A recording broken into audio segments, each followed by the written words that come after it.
Mbrëmjen e sejntes duke udhëtuar me shpejtësi në rrugën Gjergj Kastrioti, pranë aksit transballkanike, një ambulancë e drejtorisë së përgjithshme të policisë së shtetit ka dalë nga rruga dhe është përmbysur në mesin e segmentit rrugor.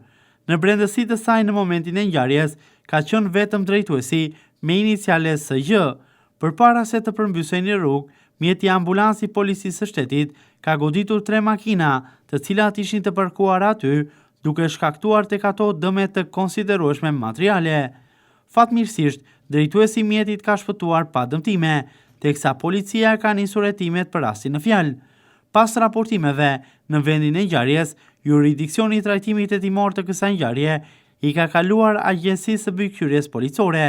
Pas marrjes së provave dhe dokumentimit të aksidentit, është konfirmuar se drejtuesi i mjetit ambulancë ishte punonjës i policisë së shtetit, ndërsa pas hetimeve të kryera, edhe nga Agjencia e Mbikëqyrjes Policore në Vlorë dhe Gjirokastër, konfirmohet zyrtarisht se Agjencia e Mbikëqyrjes Policore, rajoni Vlorë Gjirokastër, ka arrestuar në flagrancë punojësinë e policisë SJ me detyrë, shoferin në drejtorinë e përgjithshme të policisë së shtetit, Akademinë e Sigurisë, i dyshuar për kryerjen e veprës penale, drejtimi i automjetit në mënyrë të parregullt.